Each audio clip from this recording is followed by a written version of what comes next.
ਸਵਾਗਤ ਹੈ ਤੁਹਾਡਾ ਸਭ ਦਾ ਅੱਜ ਦੀ ਜਮਾਤ ਵਿੱਚ।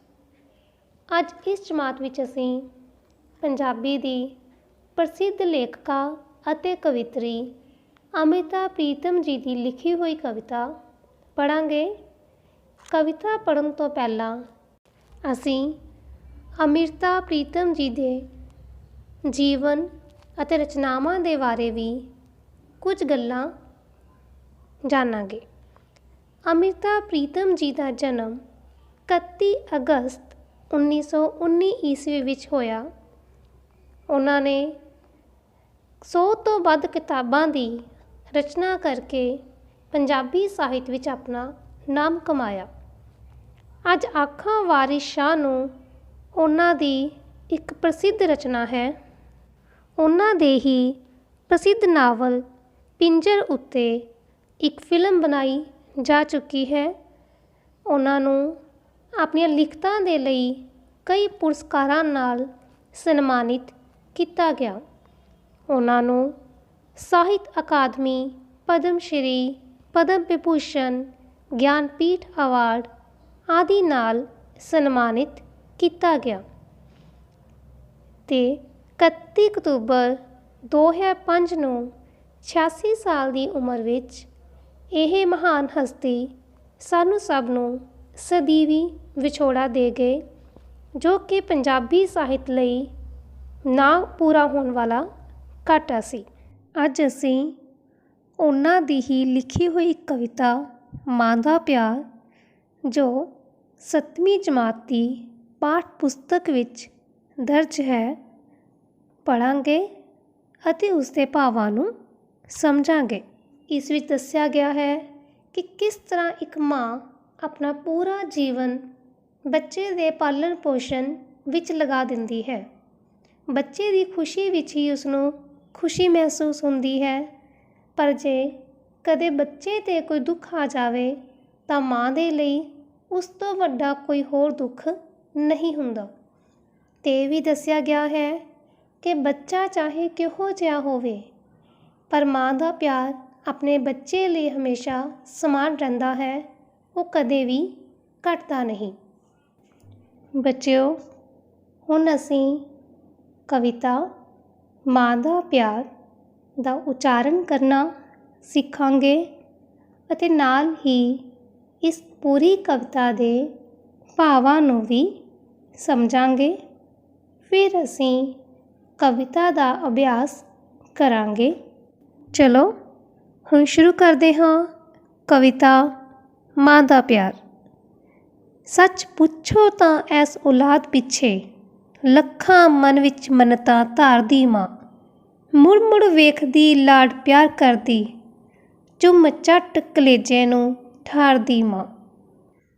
ਇਹਨਾਂ ਕਾਵਿ ਸਤਰਾਂ ਦੇ ਵਿੱਚ ਅੰਮ੍ਰਿਤਾ ਪ੍ਰੀਤਮ ਜੀ ਦੱਸਦੇ ਹਨ ਕਿ ਕਿਸ ਤਰ੍ਹਾਂ ਮਾਂ ਆਪਣੀ ਸੰਤਾਨ ਦੀ ਪ੍ਰਾਪਤੀ ਦੇ ਲਈ ਪਰਮਾਤਮਾ ਦੇ ਦਰਵਾਜ਼ੇ 'ਤੇ, ਭਾਵ ਮੰਦਰ, ਮਸਜਿਦ, ਗੁਰਦੁਆਰਾ, ਹਰ ਜਗ੍ਹਾ ਮੰਨਤਾਂ ਮੰਗਦੀ ਹੈ, ਸੁੱਖਾਂ ਸੁੱਖਦੀ ਹੈ। ਜਦੋਂ ਉਸਦੇ ਘਰ ਸੰਤਾਨ ਹੁੰਦੀ ਹੈ ਤਾਂ ਆਪਣੇ ਬੱਚੇ ਨੂੰ ਬੜੇ ਹੀ ਲਾਡ ਪਿਆਰ ਦੇ ਨਾਲ ਪਾਲਦੀ ਹੈ ਅਤੇ ਉਸਨੂੰ ਵੇਖ ਕੇ ਖੁਸ਼ ਹੁੰਦੀ ਹੈ। ਜਦੋਂ ਮਾਂ ਆਪਣੇ ਬੱਚੇ ਨੂੰ ਪਿਆਰ ਨਾਲ ਕਲੇਜੇ ਲਾਉਂਦੀ ਹੈ ਤਾਂ ਉਸਨੂੰ ਇੱਕ ਸਕੂਨ ਦੀ ਪ੍ਰਾਪਤੀ ਹੁੰਦੀ ਹੈ। ਉਸਨੂੰ ਆਪਣੇ ਜੀਵਨ ਵਿੱਚ ਹਰ ਖੁਸ਼ੀ ਆਪਣੇ ਬੱਚੇ ਨੂੰ ਦੇਖ ਕੇ ਹੀ ਮਿਲ ਜਾਂਦੀ ਹੈ। ਰੀਝਾਂ ਸੱਧਰਾਂ ਨਾਲ ਉਹ ਪਾਲਦੀ ਹੈ, ਸਿਰ 'ਤੇ ਔਕੜਾਂ ਲੱਖ ਸਹਾਰਦੀ ਮਾਂ, ਕਦੀ ਅੱਕਦੀ ਥੱਕਦੀ ਮੂਲ ਨਹੀਂ, ਦੁੱਖ ਸਹਿਣ ਤੋਂ ਕਦੀ ਨਾ ਹਾਰਦੀ ਮਾਂ। ਬੇਟਾ, ਇਹਨਾਂ ਸਤਰਾਂ ਦੇ ਵਿੱਚ ਅੰਮ੍ਰਿਤਾ ਪ੍ਰੀਤਮ ਜੀ ਕਹਿੰਦੇ ਹਨ ਕਿ ਮਾਂ ਆਪਣੇ ਬੱਚੇ ਨੂੰ ਬੜੇ ਹੀ ਚਾਵਾਂ ਦੇ ਨਾਲ ਪਾਲਦੀ ਹੈ, ਉਸਦਾ ਪਾਲਣ ਪੋਸ਼ਣ ਕਰਦੀ ਹੋਈ ਉਸਨੂੰ ਵੱਡਾ ਕਰਦੀ ਹੈ। ਜਦੋਂ ਬੱਚੇ ਨੂੰ ਪਾਲਦੇ ਹੋਏ ਉਸਨੂੰ ਕੋਈ ਮੁਸ਼ਕਿਲ ਆਉਂਦੀ ਹੈ ਤਾਂ ਉਸਨੂੰ ਵੀ ਖਿੜੇ ਮੱਥੇ ਸਵੀਕਾਰ ਕਰਦੀ ਹੈ। ਹਰ ਮੁਸੀਬਤ ਦਾ ਸਾਹਮਣਾ ਕਰਦੀ ਹੋਈ ਆਪਣੇ ਬੱਚੇ ਦਾ ਖੁਸ਼ੀ ਪਾਲਣ ਕਰਦੀ ਹੈ। ਅਤੇ ਇਹ ਸਭ ਕਰਦੇ ਹੋਏ ਕਦੇ ਵੀ ਉਸਨੂੰ ਥਕਾਵਟ ਮਹਿਸੂਸ ਨਹੀਂ ਹੁੰਦੀ, ਉਸਦਾ ਮਨ ਕਦੇ ਵੀ ਅੱਕਦਾ ਨਹੀਂ। ਉਹ ਕਦੇ ਵੀ ਦੁੱਖ ਸਹਿਣ ਤੋਂ ਡਰਦੀ ਨਹੀਂ। ਉਹ ਬੱਚੇ ਦੇ ਲਈ ਹਰ ਦੁੱਖ ਸਹਿਣ ਦੇ ਲਈ ਹਮੇਸ਼ਾ ਤਿਆਰ ਰਹਿੰਦੀ ਹੈ ਅਤੇ ਉਸਨੂੰ ਖੁਸ਼ੀਆਂ ਦੇ ਨਾਲ ਵੱਡਾ ਕਰਦੀ ਹੈ।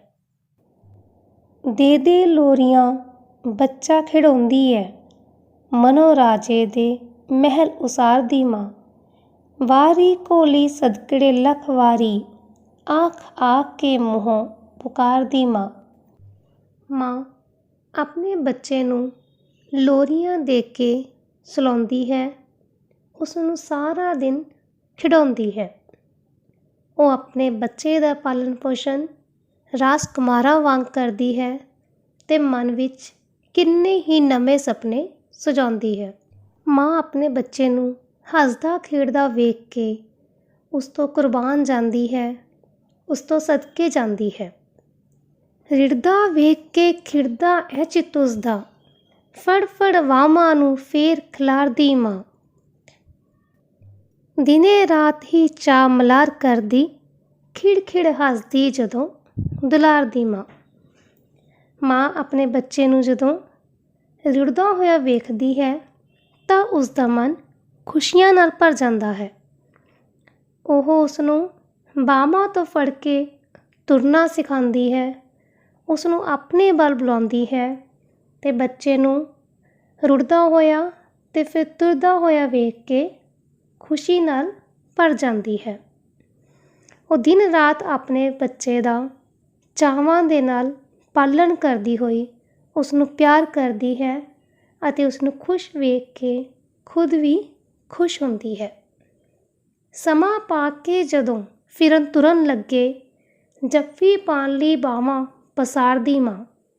ਖੇਡਣ ਜਾਣ ਲਈ ਜਦੋਂ ਤਿਆਰ ਹੋਵੇ, ਪਾ ਕੱਪੜੇ ਮੂੰਹ ਸਵਾਰਦੀ ਮਾਂ। ਜਦੋਂ ਬੱਚਾ ਥੋੜ੍ਹਾ ਹੋਰ ਵੱਡਾ ਹੋ ਜਾਂਦਾ ਹੈ ਤਾਂ ਮਾਂ ਦੀ ਖੁਸ਼ੀ ਹੋਰ ਵੱਧ ਜਾਂਦੀ ਹੈ। ਉਹ ਉਸ ਨੂੰ ਆਪਣੇ ਗਲ ਨਾਲ ਲਾ ਕੇ ਪਿਆਰ ਕਰਦੀ ਹੈ, ਘੁੱਟ ਕੇ ਜੱਫੀ ਪਾਉਂਦੀ ਹੈ। ਅਤੇ ਜਦੋਂ ਬੱਚਾ ਆਪਣੇ ਦੋਸਤਾਂ ਨਾਲ ਬਾਹਰ ਗਲੀ ਮੁਹੱਲੇ ਵਿੱਚ ਖੇਡਣ ਜਾਂਦਾ ਹੈ ਤਾਂ ਉਸ ਨੂੰ ਸੋਹਣੇ ਸੋਹਣੇ ਕੱਪੜੇ ਪਾ ਕੇ ਤਿਆਰ ਕਰਦੀ ਹੈ ਅਤੇ ਖੇਡਣ ਭੇਜਦੀ ਹੈ। ਕਦੀ ਘੜੀ ਜੇ ਉਸ ਨੂੰ ਦੇਰ ਲੱਗੇ, ਵਿੱਚ ਫਿਕਰ ਦੇ ਸਮਾਂ ਗੁਜ਼ਾਰਦੀ ਮਾਂ। ਉੱਭੇ ਸਾਹ ਲੈਂਦੀ ਡੋਬੂ ਪਹਿਨਾ ਕੇ, ਮੁੜ ਮੁੜ ਬਾਰੀ 'ਚੋਂ ਝਾਤੀਆਂ ਮਾਰਦੀ ਮਾਂ। ਜਦੋਂ ਬੱਚੇ ਨੂੰ ਘਰ ਤੋਂ ਬਾਹਰ ਥੋੜ੍ਹਾ ਸਮਾਂ ਜ਼ਿਆਦਾ ਲੱਗ ਜਾਂਦਾ ਹੈ ਤਾਂ ਮਾਂ ਨੂੰ ਫਿਕਰ ਪੈ ਜਾਂਦੀ ਹੈ। ਉਸ ਨੂੰ ਬੁਰੇ ਬੁਰੇ ਖਿਆਲ ਆਉਂਦੇ ਹਨ ਅਤੇ ਮਨ ਚਿੰਤਾ ਵਿੱਚ ਡੁੱਬ ਜਾਂਦਾ ਹੈ। ਉਸ ਨੂੰ ਆਪਣੇ ਬੱਚੇ ਦੀ ਫਿਕਰ ਹੁੰਦੀ ਹੈ ਕਿ ਕਿਤੇ ਉਹ ਕੋਈ ਮੁਸੀਬਤ ਵਿੱਚ ਨਾ ਹੋਵੇ ਜੋ ਅਜੇ ਤੱਕ ਘਰ ਨਹੀਂ ਆਇਆ। ਉਹ ਬਾਰ-ਬਾਰ ਖਿੜਕੀ ਦਰਵਾਜ਼ਿਆਂ ਵਿੱਚ ਜਾ ਕੇ ਬੱਚੇ ਨੂੰ ਵੇਖਦੀ ਹੈ ਕਿ ਉਹ ਘਰ ਆ ਰਿਹਾ ਹੈ ਜਾਂ ਨਹੀਂ। ਸੁਣੇ ਆਵਾਜ਼ ਤੇ ਸਾਹ ਵਿੱਚ ਸਾਹ ਆਵੇ, ਮਿਰਚਾਂ ਲੈ ਕੇ ਸਿਰ ਤੋਂ ਵਾਰਦੀ ਮਾਂ।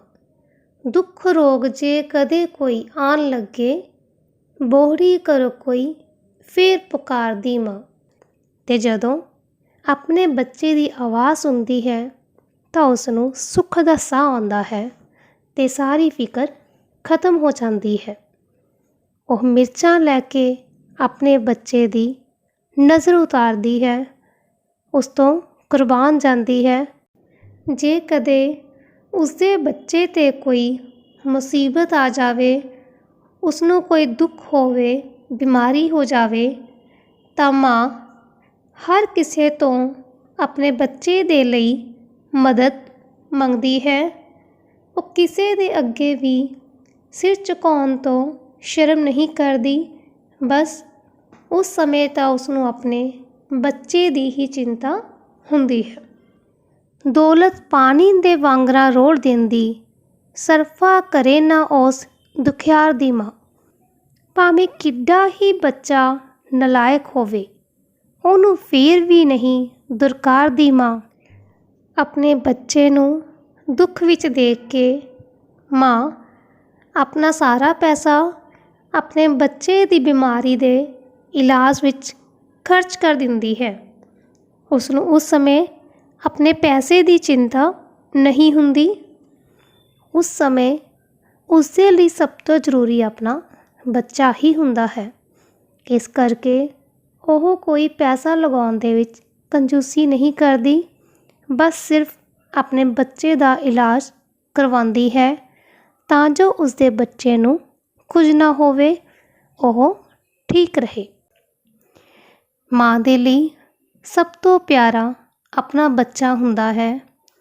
ਬੱਚਾ ਚਾਹੇ ਕਿਹੋ ਜਿਹਾ ਹੋਵੇ, ਉਸ ਨਾਲ ਪਿਆਰ ਨਾਲ ਰਹੇ, ਚਾਹੇ ਉਸਦਾ ਨਿਰਾਦਰ ਕਰੇ, ਪਰ ਮਾਂ ਦਾ ਪਿਆਰ ਆਪਣੇ ਬੱਚੇ ਲਈ ਕਦੇ ਵੀ ਘੱਟ ਨਹੀਂ ਹੁੰਦਾ। ਆਪਣੇ ਬੱਚੇ ਨੂੰ ਦੁਖੀ ਦੇਖ ਕੇ ਮਾਂ ਕਦੇ ਵੀ ਖੁਸ਼ ਨਹੀਂ ਹੁੰਦੀ। ਉਹ ਹਮੇਸ਼ਾ ਉਸਦਾ ਚੰਗਾ ਹੀ ਸੋਚਦੀ ਹੈ, ਹਮੇਸ਼ਾ ਉਸਨੂੰ ਪਿਆਰ ਕਰਦੀ ਹੈ।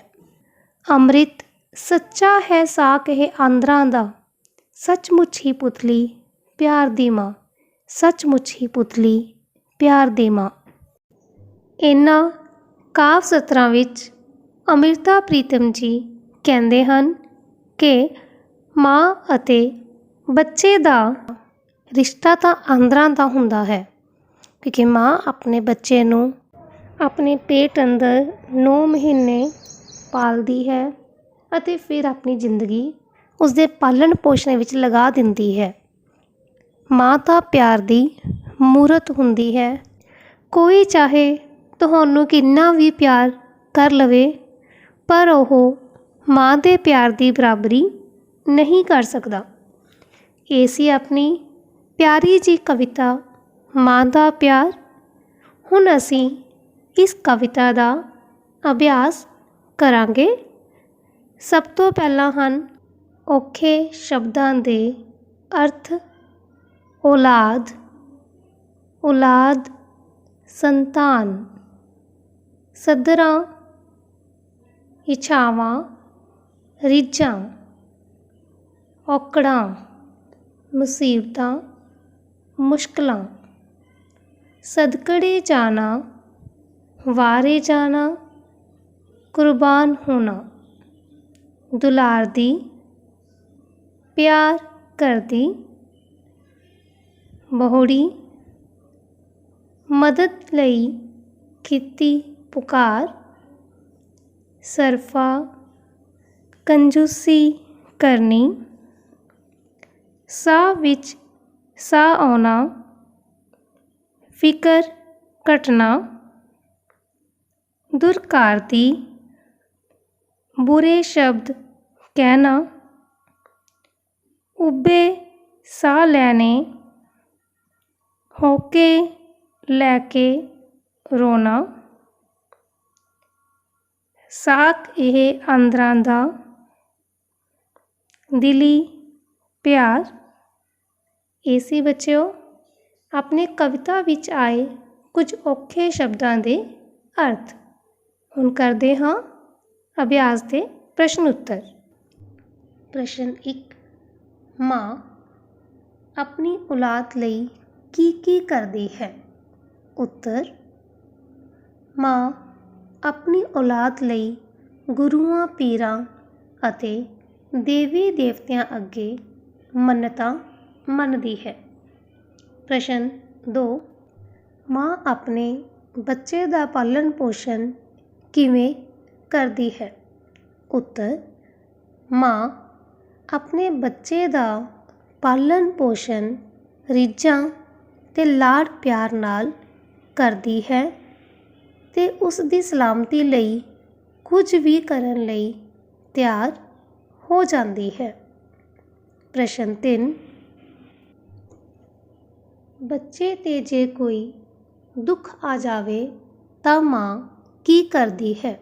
ਉੱਤਰ, ਬੱਚੇ 'ਤੇ ਦੁੱਖ ਆਉਣ ਦੀ ਹਾਲਤ ਵਿੱਚ ਮਾਂ ਉਸ ਦੀ ਸਲਾਮਤੀ ਲਈ ਪੈਸੇ ਦੀ ਪਰਵਾਹ ਕੀਤੇ ਬਿਨਾਂ ਹਰ ਕੋਸ਼ਿਸ਼ ਕਰਦੀ ਹੈ। ਪ੍ਰਸ਼ਨ 4, ਮਾਂ ਨੂੰ ਆਂਦਰਾਂ ਦਾ ਸਾਕ ਕਿਉਂ ਕਿਹਾ ਜਾਂਦਾ ਹੈ? ਉੱਤਰ, ਬੱਚੇ ਨੂੰ 9 ਮਹੀਨੇ ਪੇਟ ਵਿੱਚ ਰੱਖਣ ਕਾਰਨ ਮਾਂ ਨੂੰ ਆਂਦਰਾਂ ਦਾ ਸਾਕ ਕਿਹਾ ਜਾਂਦਾ ਹੈ। ਇਹ ਸੀ ਬੱਚਿਓ ਆਪਣੇ ਪਾਠ ਦੇ ਪ੍ਰਸ਼ਨ ਉੱਤਰ। ਹੁਣ ਕਰਦੇ ਹਾਂ ਪਾਠ ਦਾ ਅਗਲਾ ਪ੍ਰਸ਼ਨ। ਹੇਠ ਲਿਖੀਆਂ ਕਾਵਿ ਸਤਰਾਂ ਪਾਠ ਦੇ ਆਧਾਰ 'ਤੇ ਪੂਰੀਆਂ ਕਰੋ। ਬੱਚਿਓ, ਇਹ ਕਾਵਿ ਸਤਰਾਂ ਤੁਹਾਡੀ ਕਵਿਤਾ ਵਿੱਚੋਂ ਲਿਖੀਆਂ ਗਈਆਂ ਹਨ ਜੋ ਕਿ ਅਧੂਰੀਆਂ ਹਨ। ਤੁਸੀਂ ਇਹਨਾਂ ਨੂੰ ਪੂਰਾ ਕਰਨਾ ਹੈ। ਤੁਹਾਡੇ ਅਭਿਆਸ ਲਈ ਤੁਹਾਨੂੰ ਪਹਿਲੀ ਕਾਵਿ ਸਤਰ ਪੂਰੀ ਕਰਕੇ ਦਿਖਾ ਰਹੀ ਹਾਂ, ਬਾਕੀ ਤੁਸੀਂ ਆਪ ਕਰਨੀਆਂ ਹਨ। ਸੱਚ ਪੁੱਛੋ ਤਾਂ ਐਸ ਔਲਾਦ ਪਿੱਛੇ, ਬੇਟਾ ਇਸ ਦੀ ਅਗਲੀ ਲਾਈਨ ਆਏਗੀ, ਲੱਖਾਂ ਮਨ ਵਿੱਚ ਮੰਨਤਾਂ ਧਾਰਦੀ ਮਾਂ। ਇਸੇ ਤਰ੍ਹਾਂ ਹੀ ਤੁਸੀਂ ਬਾਕੀ ਦੀਆਂ ਕਾਵਿ ਸਤਰਾਂ ਪੂਰੀਆਂ ਕਰਨੀਆਂ ਹਨ। ਪਾਠ ਦਾ ਅਗਲਾ ਅਭਿਆਸ ਦਾ ਪ੍ਰਸ਼ਨ, ਵਾਕਾਂ ਵਿੱਚ ਵਰਤੋ। ਚੁੰਮਣਾ ਚੱਟਣਾ, ਬਹੁਤ ਲਾਡ ਕਰਨਾ।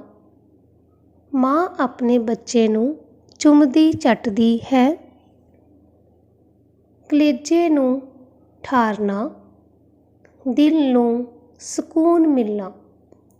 ਮਾਂ ਆਪਣੇ ਬੱਚੇ ਨੂੰ ਪਿਆਰ ਕਰਕੇ ਕਲੇਜੇ ਨੂੰ ਠਾਰਦੀ ਹੈ। ਲੋਰੀਆਂ, ਛੋਟਾ ਗੀਤ। ਮਾਂ ਲੋਰੀਆਂ ਗਾ ਕੇ ਬੱਚੇ ਨੂੰ ਸੁਲਾਉਂਦੀ ਹੈ। ਚਾਅ ਮਲ੍ਹਾਰ, ਬਹੁਤ ਪਿਆਰ ਕਰਨਾ। ਮਾਂ ਬਹੁਤ ਚਾਅ ਮਲ੍ਹਾਰ ਨਾਲ ਬੱਚੇ ਨੂੰ ਪਾਲਦੀ ਹੈ। ਡੋਬੂ ਪੈਣਾ, ਦਿਲ ਘਬਰਾਉਣਾ। ਬੱਚੇ ਨੂੰ ਬਿਮਾਰ ਦੇਖ ਕੇ ਮਾਂ ਦੇ ਦਿਲ ਨੂੰ ਡੋਬੂ ਪੈਣ ਲੱਗਦੇ ਹਨ। ਆਂਦਰਾਂ ਦਾ ਸਾਕ, ਬਹੁਤ ਨਜ਼ਦੀਕੀ ਸਬੰਧ। ਮਾਂ ਅਤੇ ਬੱਚੇ ਵਿੱਚ ਆਂਦਰਾਂ ਦਾ ਸਾਕ ਹੁੰਦਾ ਹੈ। ਪਿਆਰ ਦੀ ਪੁਤਲੀ, ਪਿਆਰ ਕਰਨ ਵਾਲੀ ਮਾਂ ਪਿਆਰ ਦੀ ਪੁਤਲੀ ਹੁੰਦੀ ਹੈ। ਉੱਭੇ ਸਾਹ ਲੈਣਾ, ਔਖੇ ਸਾਹ ਲੈਣਾ। ਬੱਚੇ ਨੂੰ ਮੁਸੀਬਤ ਵਿੱਚ ਦੇਖ ਕੇ ਮਾਂ ਉੱਭੇ ਸਾਹ ਲੈਂਦੀ ਹੈ। ਇਹ ਸੀ ਬੱਚਿਓ ਆਪਣੇ ਪਾਠ ਦੇ ਵਾਕਾਂ ਵਿੱਚ ਵਰਤੋ। ਤੁਸੀਂ ਸਾਰੇ ਬੱਚਿਆਂ ਨੇ ਇਹਨਾਂ ਹੀ ਸ਼ਬਦਾਂ ਦੇ ਕੁਝ ਨਵੇਂ ਵਾਕ ਬਣਾਉਣ ਦਾ ਯਤਨ ਕਰਨਾ ਹੈ। ਇਸ ਨਾਲ ਤੁਹਾਡੀ ਵਾਕ ਰਚਨਾ ਵਿੱਚ ਵੀ ਸੁਧਾਰ ਆਵੇਗਾ। ਬੱਚਿਓ, ਇਹ ਪ੍ਰਸ਼ਨ ਸਾਡੀ ਵਿਆਕਰਨ ਨਾਲ ਸੰਬੰਧਿਤ ਹੈ। ਇਸ ਪ੍ਰਸ਼ਨ ਨੂੰ ਕਰਨ ਤੋਂ ਪਹਿਲਾਂ ਤੁਹਾਨੂੰ ਸਭ ਨੂੰ ਇਹ ਪਤਾ ਹੋਣਾ ਚਾਹੀਦਾ ਹੈ ਨਾਂਵ ਕੀ ਹੈ ਅਤੇ ਪੜ੍ਹਨਾਂਵ ਕੀ ਹੈ। ਤੁਸੀਂ ਸਭ ਇਸ ਦਾ ਚੰਗੀ ਤਰ੍ਹਾਂ ਅਭਿਆਸ ਕਰ ਚੁੱਕੇ ਹੋ, ਪਰ ਇੱਕ ਵਾਰ ਫਿਰ ਇਸ ਪ੍ਰਸ਼ਨ ਨੂੰ ਕਰਨ ਤੋਂ ਪਹਿਲਾਂ ਅਸੀਂ ਨਾਮ ਅਤੇ ਪੜ੍ਹਨਾਂਵ ਦੀ ਪਰਿਭਾਸ਼ਾ ਨੂੰ ਚੰਗੀ ਤਰ੍ਹਾਂ ਸਮਝਦੇ ਹਾਂ। ਨਾਂਵ ਕਿਸੇ ਵਿਅਕਤੀ, ਵਸਤੂ, ਸਥਾਨ, ਜੀਵ ਜਾਂ ਭਾਵ ਦੇ ਨਾਂ ਲਈ ਵਰਤੇ ਜਾਣ ਵਾਲੇ ਸ਼ਬਦ ਨੂੰ ਨਾਂਵ ਆਖਦੇ ਹਨ। ਜਿਵੇਂ ਕਲਮ, ਤਾਜ ਮਹਿਲ, ਰਾਜਪੁਰਾ, ਮਿਹਨਤ, ਸ਼ੇਰ ਆਦਿ। ਇਹ ਸੀ ਬੱਚਿਓ ਨਾਮ ਦੀ ਪਰਿਭਾਸ਼ਾ। ਹੁਣ ਕਰਦੇ ਹਾਂ ਅਸੀਂ ਪੜ੍ਹਨਾਂਵ। ਪੜ੍ਹਨਾਂਵ ਕੀ ਹੈ? ਉਹ ਸ਼ਬਦ ਜੋ ਨਾਮ ਦੀ ਥਾਂ 'ਤੇ ਵਰਤਿਆ ਜਾਵੇ ਉਸ ਨੂੰ ਪੜ੍ਹਨਾਂਵ ਆਖਦੇ ਹਨ। ਜਿਵੇਂ ਮੈਂ, ਉਹ, ਤੁਸੀਂ ਆਦਿ। ਬੱਚਿਓ, ਇਹ ਸਨ ਨਾਮ ਅਤੇ ਪੜ੍ਹਨਾਂਵ ਦੀਆਂ ਪਰਿਭਾਸ਼ਾਵਾਂ। ਹੁਣ ਅਸੀਂ ਨਾਮ ਅਤੇ ਪੜ੍ਹਨਾਂਵ ਨਾਲ ਹੀ ਸੰਬੰਧਿਤ ਅਭਿਆਸ ਦਾ ਅਗਲਾ ਪ੍ਰਸ਼ਨ ਕਰਦੇ ਹਾਂ। ਹੇਠ ਲਿਖੀਆਂ ਸਤਰਾਂ ਵਿੱਚੋਂ ਨਾਂਵ ਤੇ ਪੜ੍ਹਨਾਂਵ ਸ਼ਬਦ ਚੁਣ ਕੇ ਲਿਖੋ। ਸੱਚ ਪੁੱਛੋ ਤਾਂ ਐਸ ਔਲਾਦ ਪਿੱਛੇ ਲੱਖਾਂ ਮਨ ਵਿੱਚ ਮੰਨਤਾਂ ਧਾਰਦੀ ਮਾਂ, ਮੁੜ ਮੁੜ ਵੇਖਦੀ ਲਾਡ ਪਿਆਰ ਕਰਦੀ, ਚੁੰਮ ਝੱਟ ਕਲੇਜੇ ਨੂੰ ਠਾਰਦੀ ਮਾਂ। ਰੀਝਾਂ ਸੱਧਰਾਂ ਨਾਲ ਉਹ ਪਾਲਦੀ ਐ, ਸਿਰ 'ਤੇ ਔਕੜਾਂ ਲੱਖ ਸਹਾਰਦੀ ਮਾਂ। ਬੱਚਿਓ, ਹੁਣ ਆਪਾਂ ਇਹਨਾਂ ਸਤਰਾਂ ਵਿੱਚੋਂ ਨਾਮ ਅਤੇ ਪੜ੍ਹਨਾਂਵ ਸ਼ਬਦਾਂ ਦੀ ਪਹਿਚਾਣ ਕਰਨੀ ਹੈ। ਤੁਸੀਂ ਯਾਦ ਰੱਖਣਾ ਹੈ, ਨਾਮ ਕਿਸੇ ਵੀ ਵਿਅਕਤੀ, ਵਸਤੂ, ਸਥਾਨ, ਚੀਜ਼ ਜਾਂ ਭਾਵ ਦਾ ਨਾਮ ਹੁੰਦਾ ਹੈ ਅਤੇ ਪੜ੍ਹਨਾਂਵ ਜੋ ਕਿਸੇ ਵੀ ਨਾਮ ਦੀ ਥਾਂ 'ਤੇ ਵਰਤਿਆ ਜਾਵੇ। ਚਲੋ ਹੁਣ ਅਸੀਂ ਇਹਨਾਂ ਸਤਰਾਂ ਵਿੱਚੋਂ ਨਾਮ ਪੜ੍ਹਨਾਂਵ ਦੀ ਪਹਿਚਾਣ ਕਰਦੇ ਹਾਂ। ਨਾਮ ਸੱਚ, ਔਲਾਦ, ਮਨ, ਮੰਨਤਾਂ, ਮਾਂ, ਪਿਆਰ, ਕਲੇਜੇ, ਰੀਝਾਂ, ਸੱਧਰਾਂ, ਸਿਰ, ਔਕੜਾਂ। ਪੜ੍ਹਨਾਂਵ ਐਸ, ਉਹ। ਇਹ ਸੀ ਬੱਚਿਓ ਆਪਣਾ ਵਿਆਕਰਨ ਦਾ ਪ੍ਰਸ਼ਨ। ਹੁਣ ਤੁਹਾਨੂੰ ਸਭ ਨੂੰ ਦਿੱਤੇ ਹੋਏ ਪਿਆਰੇ ਜਾਂ ਕਾਵਿ ਸਤਰਾਂ ਵਿੱਚੋਂ ਨਾਮ ਪੜ੍ਹਨਾਂਵ ਸ਼ਬਦ ਲੱਭਣ ਦਾ ਅਭਿਆਸ ਹੋ ਗਿਆ ਹੋਵੇਗਾ। ਹੁਣ ਤੁਸੀਂ ਖੁਦ ਉਪਰੋਕਤ ਸਤਰਾਂ ਵਿੱਚੋਂ ਨਾਮ ਪੜ੍ਹਨਾਂਵ ਸ਼ਬਦ ਲੱਭ ਕੇ ਆਪਣੀ ਕਾਪੀ 'ਤੇ ਲਿਖਣੇ ਹਨ। ਤੁਸੀਂ ਇਸ ਪਾਠ ਦੇ ਅਭਿਆਸ ਦੇ ਨਾਲ ਹੀ ਇੱਕ ਹੋਰ ਕੰਮ ਕਰਨਾ ਹੈ, ਉਹ ਹੈ ਆਪਣੀ ਮਾਤਾ ਦੇ ਬਾਰੇ ਕੁਝ ਸਤਰਾਂ ਕਵਿਤਾ ਜਾਂ ਲੇਖ ਦੇ ਰੂਪ ਵਿੱਚ ਕਾਪੀ 'ਤੇ ਲਿਖਣੀਆਂ ਹਨ ਅਤੇ ਇਸ ਨੂੰ ਆਪਣੇ ਅਧਿਆਪਕ ਦੇ ਨਾਲ ਵੀ ਸਾਂਝਾ ਕਰਨਾ ਹੈ। ਇਹ ਸੀ ਬੱਚਿਓ ਅੰਮ੍ਰਿਤਾ ਪ੍ਰੀਤਮ ਜੀ ਦੀ ਲਿਖੀ ਹੋਈ ਕਵਿਤਾ ਮਾਂ ਦਾ ਪਿਆਰ। ਹੁਣ ਅਸੀਂ ਇਸ ਦਾ ਸਾਰਾ ਅਭਿਆਸ ਕਰ ਲਿਆ ਹੈ। ਤੁਸੀਂ ਇਸ ਨੂੰ ਆਪਣੀ ਪੰਜਾਬੀ ਦੀ ਕਾਪੀ 'ਤੇ ਸਾਫ਼-ਸਾਫ਼ ਲਿਖਾਈ ਵਿੱਚ ਲਿਖਣਾ ਹੈ ਅਤੇ ਇਸ ਨੂੰ ਯਾਦ ਵੀ ਕਰਨਾ ਹੈ। ਬੱਚਿਓ, ਇਸ ਕਵਿਤਾ ਤੋਂ ਜੋ ਤੁਹਾਨੂੰ ਸਿੱਖਿਆ ਮਿਲਦੀ ਹੈ, ਤੁਸੀਂ ਇਸ ਨੂੰ ਆਪਣੀ ਜ਼ਿੰਦਗੀ ਵਿੱਚ ਵੀ ਜ਼ਰੂਰ ਧਾਰਨਾ ਹੈ। ਇਸ ਤੋਂ ਆਪਾਂ ਨੂੰ ਕੀ ਸਿੱਖਿਆ ਮਿਲਦੀ ਹੈ ਕਿ ਹਮੇਸ਼ਾ ਆਪਣੇ ਮਾਤਾ ਪਿਤਾ ਦਾ ਕਹਿਣਾ ਮੰਨੋ, ਉਹਨਾਂ ਨੂੰ ਪਿਆਰ ਕਰੋ, ਉਹਨਾਂ ਦਾ ਸਤਿਕਾਰ ਕਰੋ, ਕਿਉਂਕਿ ਉਹ ਸਾਰੀ ਜ਼ਿੰਦਗੀ ਤੁਹਾਡੇ ਖਾਤਰ ਹਰ ਮੁਸੀਬਤ ਦਾ ਸਾਹਮਣਾ ਕਰਦੇ ਹੋਏ ਤੁਹਾਡੀ ਖੁਸ਼ੀ ਵਿੱਚ ਖੁਸ਼ ਰਹਿੰਦੇ ਹਨ ਅਤੇ ਤੁਹਾਡਾ ਹਰ ਸੁਪਨਾ ਪੂਰਾ ਕਰਨ ਦੀ ਕੋਸ਼ਿਸ਼ ਕਰਦੇ ਹਨ। ਤਾਂ ਤੁਹਾਡਾ ਵੀ ਫਰਜ਼ ਬਣਦਾ ਹੈ ਕਿ ਉਹਨਾਂ ਦਾ ਖਿਆਲ ਰੱਖੋ ਅਤੇ ਉਹਨਾਂ ਦੀ ਆਗਿਆ ਦਾ ਪਾਲਣ ਕਰੋ। ਮੈਨੂੰ ਪੂਰੀ ਉਮੀਦ ਹੈ ਤੁਹਾਨੂੰ ਅੱਜ ਦੀ ਇਹ ਕਵਿਤਾ ਪੜ੍ਹਨ ਅਤੇ ਸੁਣਨ ਵਿੱਚ ਬਹੁਤ ਮਜ਼ਾ ਆਇਆ ਹੋਵੇਗਾ। ਹੁਣ ਮਿਲਾਂਗੇ ਪੰਜਾਬੀ ਦੀ ਹੀ ਅਗਲੀ ਜਮਾਤ ਵਿੱਚ। ਧੰਨਵਾਦ।